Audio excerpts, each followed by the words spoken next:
Hello students, आज मैं 9th class के बच्चों के लिए ई स्टडी विजन चैनल की ओर से फिज़िक्स का चैप्टर 8 जो कि मोशन है उसके इन-टेक्स्ट क्वेश्चंस लेकर आई हूँ। ठीक है, इन-टेक्स्ट क्वेश्चंस लेकर आई हूँ इस वीडियो में।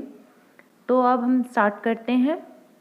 सबसे पहला क्वेश्चन जो है वो पेज नंबर 100 पर है और ये क्वेश्चन कह रहा है एक ऑब्जेक्ट है वो मूव कर रहा है किसी डिस्टेंस को, क्या वो ज़ीरो भी हो सकता है उसकी डिस्प्लेसमेंट? अगर हो सकती है ज़ीरो डिस्प्लेसमेंट तो अपना आंसर सपोर्ट के साथ एग्जाम्पल के साथ दो। तो यस, कोई भी डिस्प्लेसमेंट ज़ीरो हो सकती है, मैंने आपको उसमें भी बताया इसकी थ्योरी में। तो देखिए, जैसे एग्जाम्पल लूँ मैं एक सर्कल का। ठीक है, सर्कल में कोई बॉडी है वो ए से चली है और ए पे ही पूरी घूम कर फिर से ए पर आ गई है, तो इसका डिस्टेंस तो 2πr होगा टोटल डिस्टेंस। लेकिन अगर डिस्प्लेसमेंट की बात की जाए तो डिस्प्लेसमेंट हमारा क्या होता है, शॉर्टेस्ट डिस्टेंस, और ए से शुरू होके ए पे ही ख़त्म हो रहा है, तो इसका शॉर्टेस्ट डिस्टेंस ज़ीरो हो जाएगा। इसी तरीके से अगर मैं दूसरा एग्जांपल लूँ कि कोई ऑब्जेक्ट है वो ए पॉइंट से चला है बी पर, फिर से बी से वो ए पर आ गया है वापस, तो यहाँ पर भी जो हमारा डिस्प्लेसमेंट है वो हमारा ज़ीरो होगा। ठीक है, तो ये केसेस होते हैं। तो डिस्प्लेसमेंट ज़ीरो हो सकता है पर डिस्टेंस कभी ज़ीरो नहीं हो सकता है। इसकी एक्सप्लेनेशन कैसे देनी है आपको? Yes, an object can have zero displacement even when it has move through a distance. Distance चला हो लेकिन तब भी उसका डिस्प्लेसमेंट ज़ीरो हो सकता है। This happens when final position of the object coincide with the initial position. जैसे सर्कल में मैंने आपको बताया ए पॉइंट से चली, वापस से आकर दोबारा ए पॉइंट पर ही आ गया कोई बॉडी ऑब्जेक्ट, तो यहाँ पे डिस्प्लेसमेंट इनिशियल से चली थी और फाइनल पोजीशन भी इनिशियल में आके कोइंसाइड कर गई, तो ये जो डिस्प्लेसमेंट होगा वो ज़ीरो होगा। फॉर एग्जांपल, अगर कोई ऑब्जेक्ट ट्रैवल कर रहा है किसी ए पॉइंट से टू द सेम पॉइंट पे, फिर ट्रैवल कर रहा है ए पॉइंट से और ए पॉइंट पे दोबारा रीच कर रहा है, जैसे यहाँ पे भी एग्जांपल ले सकते हैं हम और सर्कल में भी एग्जांपल ले सकते हैं, तो इस केस में डिस्प्लेसमेंट हमारी ज़ीरो होगी। ठीक है, नेक्स्ट क्वेश्चन ले लेते हैं।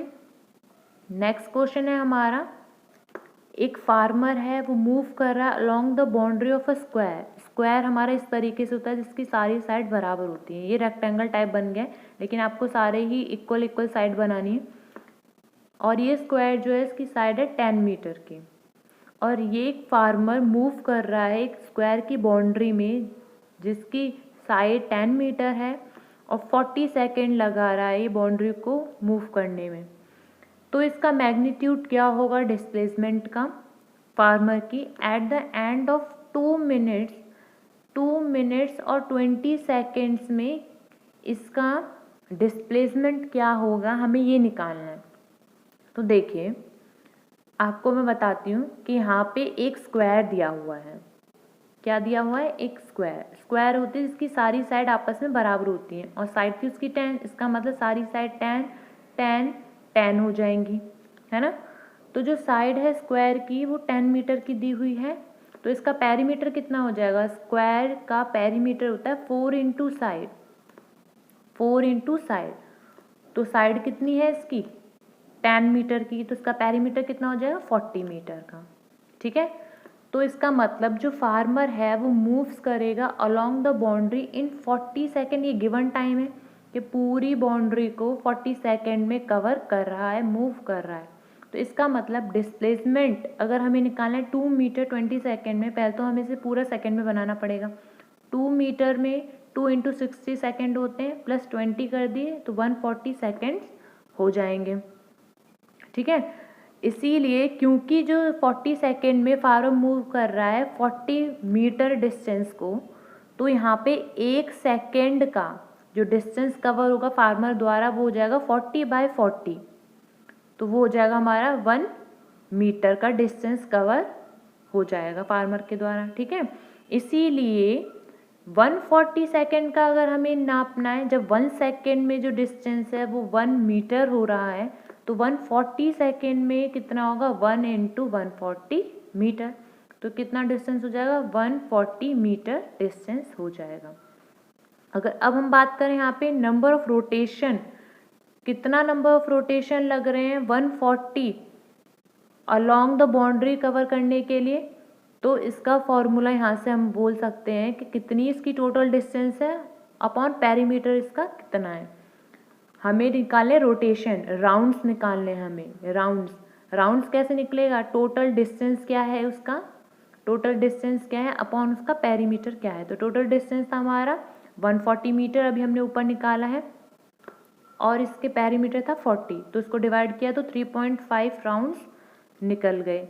ठीक है, तो इसका मतलब तो ये हो गया कि 3.5 राउंड्स के बाद जो फार्मर है वो किसी सी पॉइंट पे पहुंचेगा, राइट, फील्ड के किसी सी पॉइंट पे पहुंचेगा। इसका मतलब जो डिस्प्लेसमेंट हो जाएगी वो हमारी क्या हो जाएगी, जैसे हम स्क्वायर अगर लें तो स्क्वायर का ये डायगोनल होता है, सिंपल सा ये डायगोनल होता है, और ये पाइथागोरस थ्योरम को फॉलो करेगा क्योंकि एक एंगल इसका 90 डिग्री का है, ये tan एक साइड और दूसरी साइड भी tan क्योंकि ये स्क्वायर है।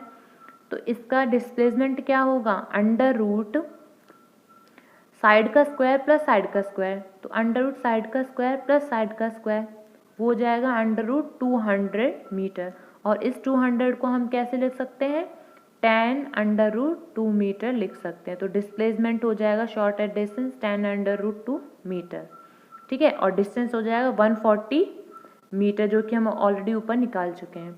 10 आफ्टर 2 मिनट और 20 सेकेंड के बाद जो डिस्प्लेसमेंट है फार्मर का वो हो जाएगा हमारा 14.14। अभी आया कैसे, ये 10 को मल्टीप्लाई करने से आया है, रूट 2 की वैल्यू होती है 1.414। ठीक है, आप निकाल के भी देख सकते हैं अंडर रूट को, जिसको वैल्यू नहीं पता हो, अंडर रूट की वैल्यू जो है 1.414 होती है अंडर रूट 2 की वैल्यू। ठीक है, तो यहाँ से हमारी डिस्टेंस भी आ गया और डिस्प्लेसमेंट भी आ गया।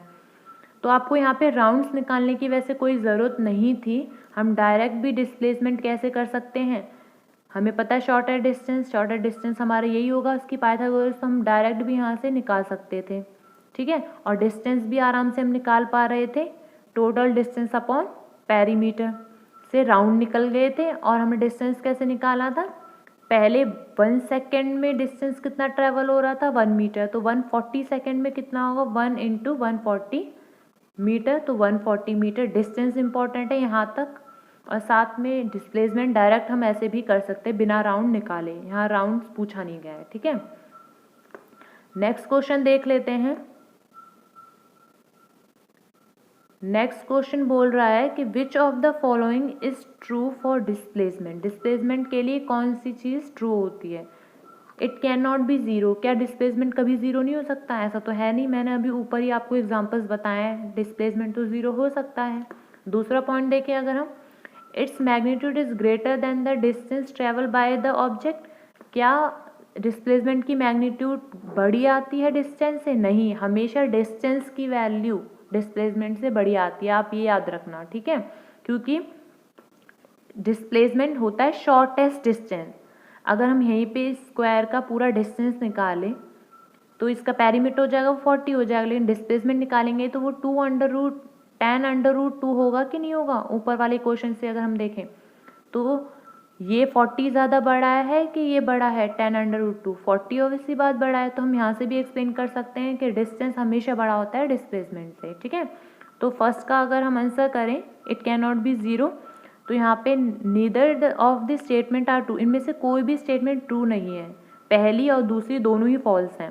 पहली स्टेटमेंट फॉल्स है क्योंकि जो डिस्प्लेसमेंट होता है किसी भी ऑब्जेक्ट का जो ट्रैवल कर रहा हो किसी भी डिस्टेंस में और आ रहा हो वापस दोबारा उसी इनिशियल पोजीशन पर, तो उसका जो डिस्प्लेसमेंट है वो ज़ीरो हमारा होता है।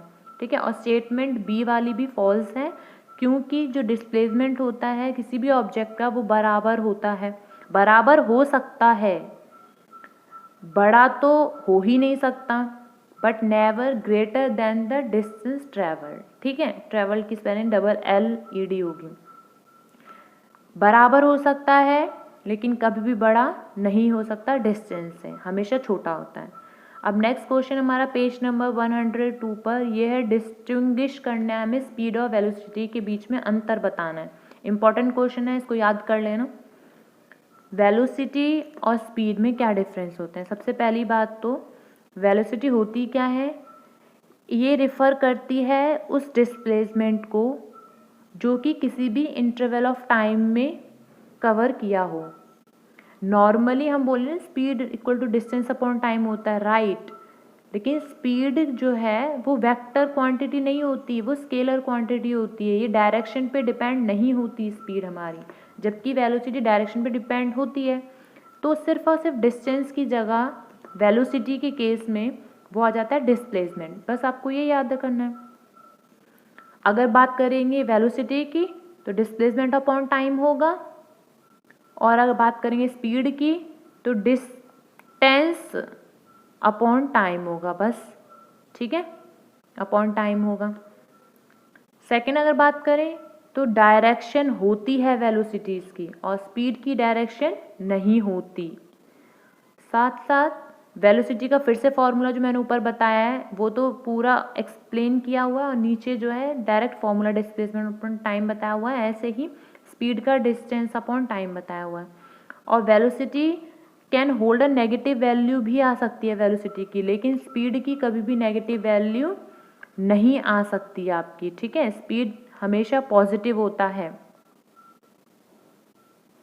अब नेक्स्ट क्वेश्चन की बात करें अगर आपको मेरी वीडियो पसंद आ रही हो, मेरी एक्सप्लेनेशन अच्छी लग रही हो, तो प्लीज़ लाइक कीजिए हमारे मोटिवेशन के लिए। साथ साथ अपने फ्रेंड्स को भी शेयर कीजिए ताकि उनका भी बेनिफिट हो।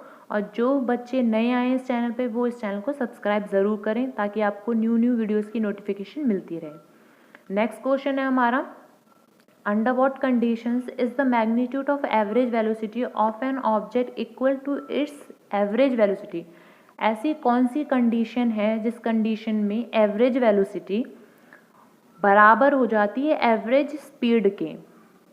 ठीक है, क्वेश्चन समझ रहे हो? दोनों ही चीज़ें, एवरेज वेलोसिटी एवरेज बराबर हो जाए स्पीड एवरेज स्पीड के, तो वो कौन सी कंडीशन है? ये तब हो सकता है पॉसिबल जब एवरेज स्पीड, जब कोई ऑब्जेक्ट जो है मूव करे स्ट्रेट लाइन में, किसी भी पर्टिकुलर डायरेक्शन में, किसी भी पर्टिकुलर डायरेक्शन में जा रहा है लेकिन एकदम सीधे सीधे सीधे चल रहा है, स्ट्रेट लाइन में जा रहा है, तो वहाँ पर जो हमारी एवरेज स्पीड है एवरेज वेलोसिटी के बराबर हो जाती है। ठीक है, दोबारा से बताती हूँ कि जब कोई ऑब्जेक्ट स्ट्रेट लाइन में मूव कर रहा है किसी भी पर्टिकुलर डायरेक्शन में, तो इस केस में जो मैग्नीट्यूड होता है एवरेज वेलोसिटी का वो बराबर हो जाता है एवरेज स्पीड के मैग्नीट्यूड के। वैल्यूज़ आपस में बराबर हो जाती हैं अगर कोई भी ऑब्जेक्ट स्ट्रेट लाइन में किसी भी पर्टिकुलर डायरेक्शन में मूव कर रहा है तो। ठीक है, नेक्स्ट क्वेश्चन देख लेते हैं। क्वेश्चन पूछ रहा है what does the odometer of an automobile measure? Odometer क्या रीड करता है किसी भी ऑटोमोबाइल में? तो ऑडोमीटर डिस्टेंस मेज़र करता है, कितना टोटल डिस्टेंस कवर किया हुआ है किसी भी ऑटोमोबाइल्स के द्वारा। ठीक है, टोटल डिस्टेंस ट्रैवल कितना हुआ है किसी भी ऑटोमोबाइल के द्वारा, उसको मेजर करता है ऑडोमीटर। यहाँ ट्रैवल में भी डबल एल आएगा, LLED। ठीक है, नेक्स्ट क्वेश्चन देखिए, What does the path of an object look like when it is in uniform motion? Uniform motion में आपको बता चुकी हूँ, इक्वल डिस्टेंस ट्रैवल हो अगर इक्वल इंटरवल ऑफ टाइम में, तो स्पीड का और हम लोगों का जो टाइम का ग्राफ है वो कैसे बनता है? एकदम सेम बनता है ना, डिस्टेंस अपॉन टाइम ले लेते हैं। डिस्टेंस और टाइम का जो ग्राफ होता है वो उस तरीके से बनता है, स्ट्रेट लाइन।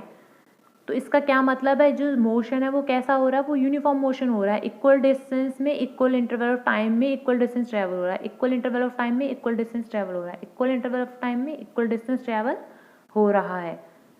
तो अगर यहाँ पे पूछा गया है पाथ कैसा होगा, तो पाथ जो है स्ट्रेट लाइन होगा। कैसा होगा? स्ट्रेट लाइन, एकदम सीधी लाइन होगी। नेक्स्ट क्वेश्चन हमारा क्वेश्चन नंबर 5 ये पूछ रहा है किसी भी एक्सपेरिमेंट के टाइम पर एक सिग्नल है स्पेसशिप से रीच कर रहा है ग्राउंड स्टेशन पर 5 मिनट्स में, तो डिस्टेंस क्या होगा स्पेसशिप का ग्राउंड स्टेशन से? तो हम लोगों को नॉर्मल पता है स्पीड हमारा डिस्टेंस अपॉन टाइम होता है ना, राइट। अब यहाँ पे क्या दिया हुआ है, टाइम दिया हुआ है 5 मिनट। 5 मिनट को सेकेंड में कन्वर्ट करेंगे तो 5 × 60 कर देंगे, है ना। तो यहाँ पे हमारा टाइम जो है वो कितना आ जाएगा, 300 सेकेंड्स आ जाएगा। और स्पीड दे रखी है इसकी 3 × 10⁸ तो जब स्पीड दे रखी है, टाइम दे रखा है और हमें निकालना है डिस्टेंस, तो क्या हो जाएगा, डिस्टेंस हो जाएगा स्पीड इंटू टाइम। और स्पीड है 3 × 10⁸ और टाइम है 300 सेकेंड। तो हम क्या करेंगे, 3 और 300 को मल्टीप्लाई करेंगे तो 900 हो जाएगा, 900 हो जाएगा। साथ साथ 10⁸ आएगा। अब इसके जो 2 ज़ीरो हैं वो 2 ज़ीरो भी कहाँ चले जाएंगे, यहाँ पर ऐड हो जाएंगे।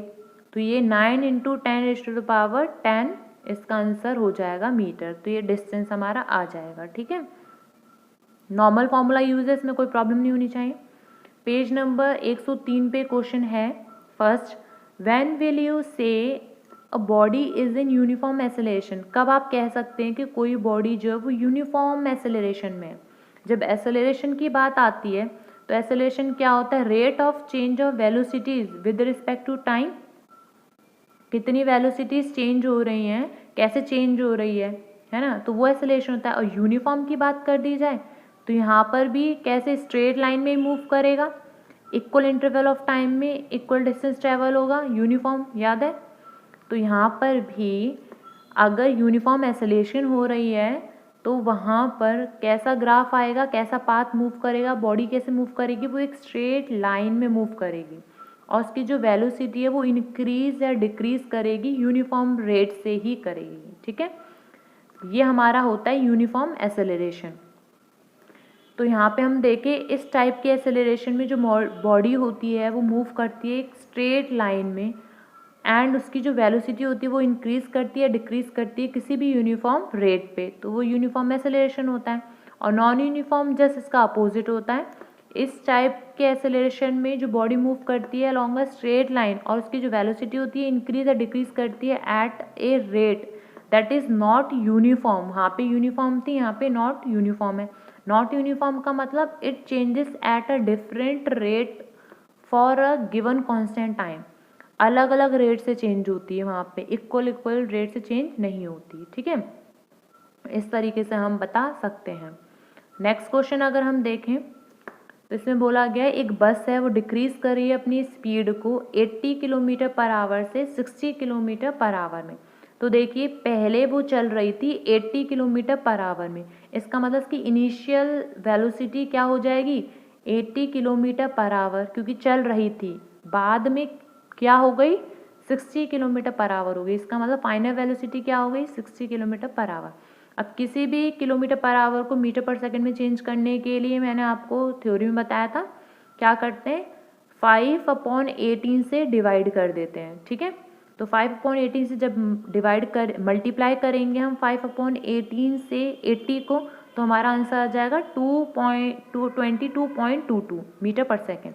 इसी तरीके से जब हम 60 किलोमीटर पर आवर को बनाना है मीटर पर सेकेंड में, तो हम यहाँ पे भी क्या करेंगे, 60 को 5/18 से मल्टीप्लाई कर देंगे और यहाँ से पूरा सॉल्यूशन सॉल्व हो के आएगा 16.66 मीटर पर सेकेंड। और यहाँ पे टाइम दिया हुआ है 5 सेकेंड लग रहा है। तो एक्सेलरेशन क्या होती है, rate of change of velocities होती है एक्सेलरेशन। तो एक्सेलरेशन क्या होगी, v माइनस का u/t। अब v क्या दे रखा है, 16.66 दे रखा है, माइनस इनिशियल वेलोसिटी u क्या दे रखी है, 22.22 दे रखा है।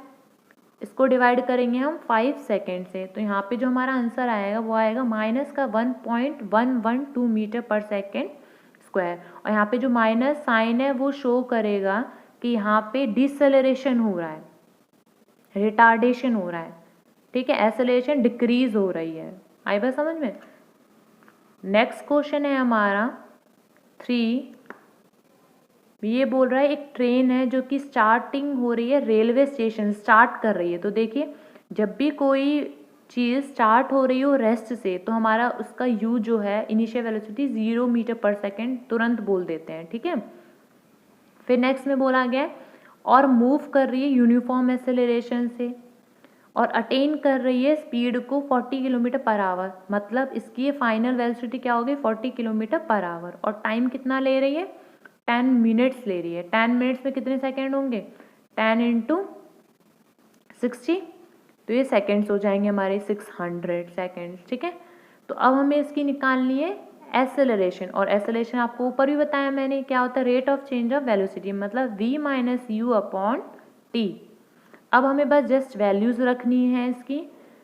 इनिशियल वेलोसिटी थी 0, फाइनल वेलोसिटी थी 11.11 और टाइम दे रखा था 600 सेकेंड। अब देखिए यहाँ पर जो है 40 किलोमीटर पर आवर, इसको हमने चेंज किया है किसमें मीटर पर सेकेंड में, तो वही अप्लाई किया है कि मल्टीप्लाई किया 5/18 से, है ना, भूलना नहीं है इसको। तो हमारी 11.11 मीटर पर सेकेंड आ गई है। अब हमें जस्ट फॉर्मूले में पुट करना है 11.11 माइनस का 0 अपॉन 600, तो पूरा सॉल्व करके आ जाएगी 0.0185 मीटर पर सेकेंड स्क्वायर इसकी एक्सेलरेशन। ठीक है, नेक्स्ट क्वेश्चन हमारा पेज नंबर 107 पर। इसमें बोला है what is the nature of the distance time graph. जब भी डिस्टेंस टाइम ग्राफ है, कोई भी ग्राफ बोला हो, तो टाइम जो है वो आएगा एक्स एक्सिस पे और डिस्टेंस आएगा हमारा वाई एक्सिस पर। हमें नेचर बताना है डिस्टेंस टाइम ग्राफ का जब यूनिफॉर्म और नॉन यूनिफॉर्म मोशन हो रहे हो। यूनिफॉर्म मोशन में आपको मैं बहुत बार बता चुकी हूँ कि इक्वल डिस्टेंस ट्रेवल होना इक्वल इंटरवल ऑफ टाइम है। तो यहाँ पे जो नेचर आएगा ग्राफ का वो स्ट्रेट लाइन आएगी। इक्वल इंटरवल ऑफ टाइम में इक्वल डिस्टेंस ट्रेवल होना, तो यहाँ पे ऐसे पॉइंट्स बनेंगे और वहाँ से हमारी एक स्ट्रेट लाइन निकल के आएगी इस तरीके से, है ना। तो ये देखिए जब हमारी मोशन यूनिफॉर्म होगी तो जो डिस्टेंस टाइम ग्राफ है वो एक स्ट्रेट लाइन होगा with a slope, straight line होगा विद अ स्लोप। तो हम इस तरीके से यहाँ देख रहे हैं एक पूरा ये ग्राफ जो है एकदम स्ट्रेट लाइन है। अगर नॉन यूनिफॉर्म मोशन की बात करें तो स्ट्रेट लाइन नहीं होगा, कर्व आएगा कोई भी। तो जब कोई मोशन नॉन यूनिफॉर्म होता है तो जो डिस्टेंस टाइम ग्राफ है वो कभी भी स्ट्रेट नहीं आता, इसका कोई भी कर्व हो सकता है। जैसे कि यहाँ पे हम देख रहे हैं यहाँ पे इस तरीके से कर्व बना दिया गया है। ठीक है, नेक्स्ट क्वेश्चन है हमारा क्वेश्चन नंबर 2। ये बोल रहा है what can you say about the motion of an object whose distance time graph is a straight line parallel to the time axis. जब पैरेलल हो जाए टाइम एक्सिस के कोई भी ग्राफ, तो इसके बारे में हम क्या कह सकते हैं।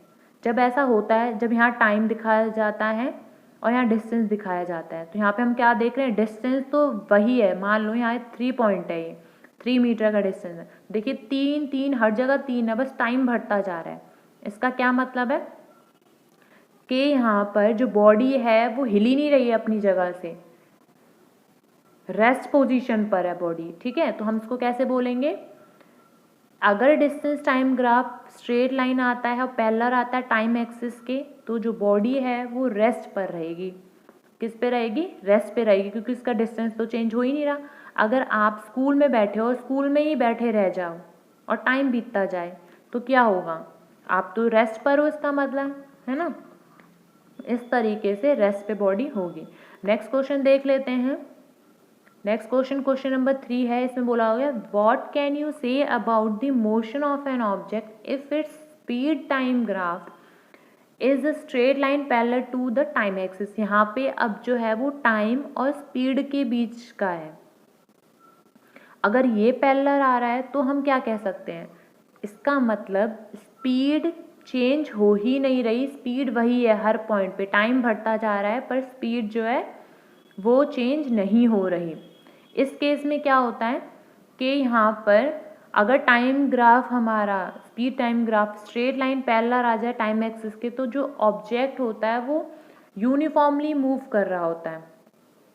यूनिफॉर्मली मतलब उसकी स्पीड चेंज ही नहीं हो रही। आप सोचिए कि आप मोटरसाइकिल स्कूटी लेके बाहर निकल रहे हो और आप पूरे टाइम 20 किलोमीटर पर आवर की स्पीड से चल रहे हो, तो हर टाइम सेम स्पीड है। तो यहाँ पर इसका क्या मतलब, आपकी जो स्पीड है वो यूनिफॉर्म स्पीड है, तो हम बोलेंगे उसको यूनिफॉर्मली स्पीड है उसकी। ये जो कर्व है ये जो तुम्हारे टाइम डिस्टेंस स्पीड टाइम जो ग्राफ है ये पैरेलल लाइन शो कर रहा है कि जो स्पीड है वो कांस्टेंट है। स्पीड कांस्टेंट होने का मतलब है कि यहाँ पे मोशन कैसा हो रहा है, यूनिफॉर्म मोशन हो रहा है, कोई चेंज नहीं आ रहा है स्पीड में। नेक्स्ट क्वेश्चन देखते हैं, क्वेश्चन नंबर 4 है, what is the quantity which is measured by the area occupied below the velocity time graph.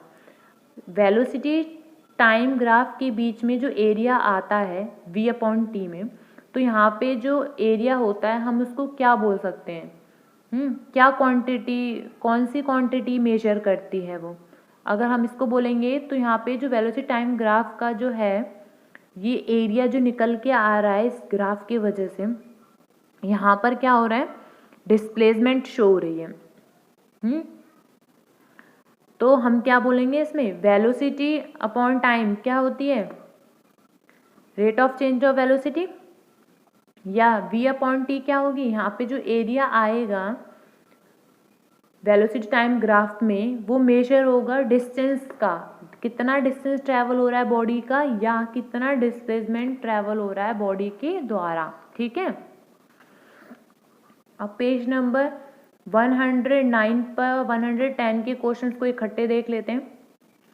यहाँ से इंपॉर्टेंट क्वेश्चन स्टार्ट हो रहे हैं और वेलोसिटी और स्पीड का डिफरेंस बहुत इंपॉर्टेंट था, याद कर लेना इसको इसी वीडियो में।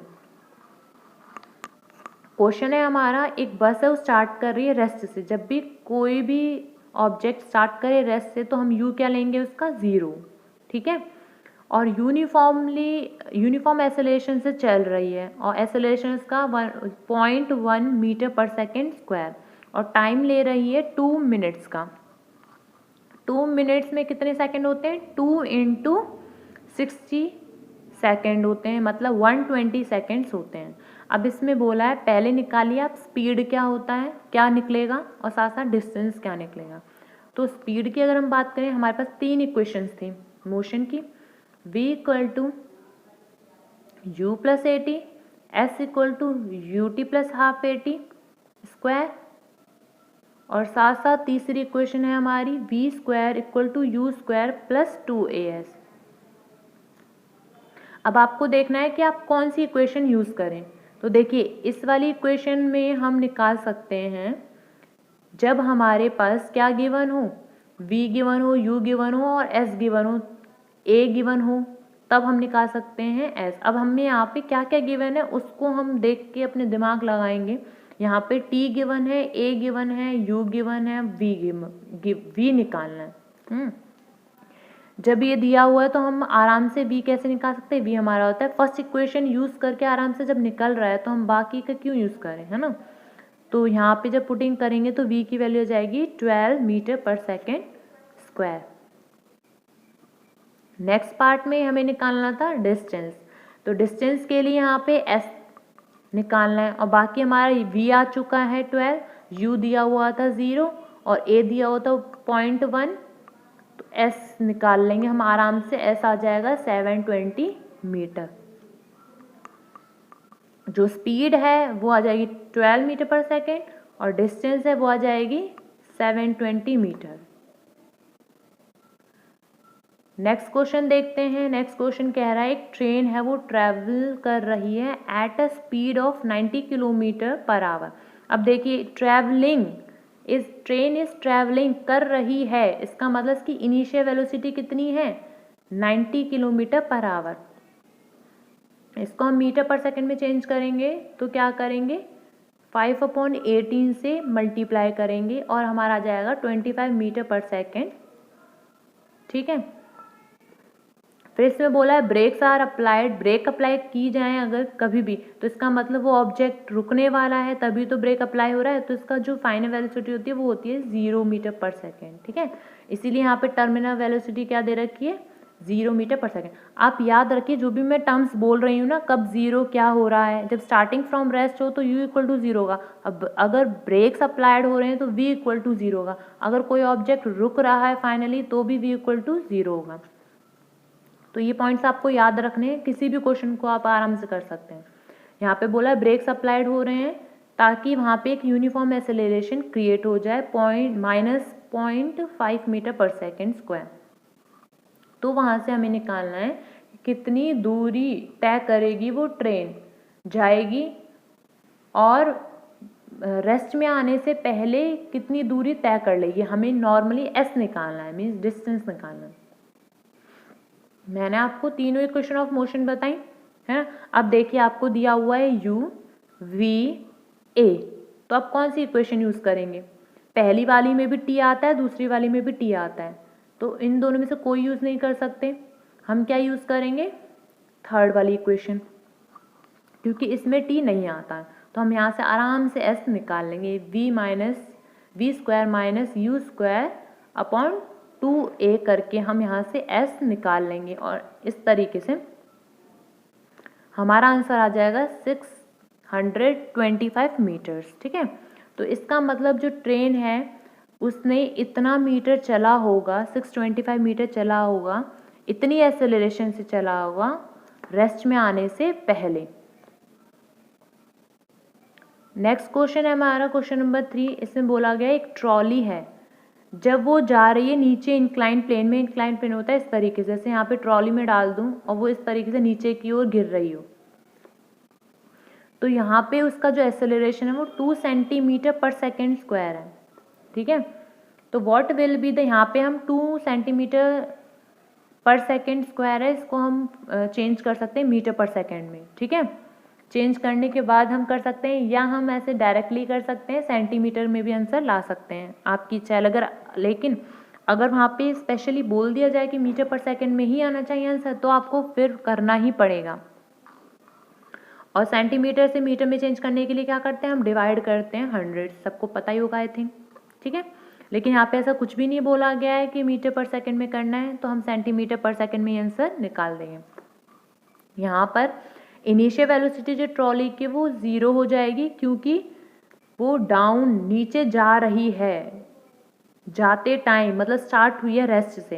एक्सेलरेशन है 2 centimetre per second square, time है 3 सेकेंड। तो यहाँ से हम फर्स्ट इक्वेशन ऑफ मोशन डालेंगे v equal to u plus a t, और यहाँ से हम निकालेंगे इसकी velocity 6 centimetre per second, velocity इसकी हो जाएगी। ठीक है, नेक्स्ट क्वेश्चन देख लेते हैं।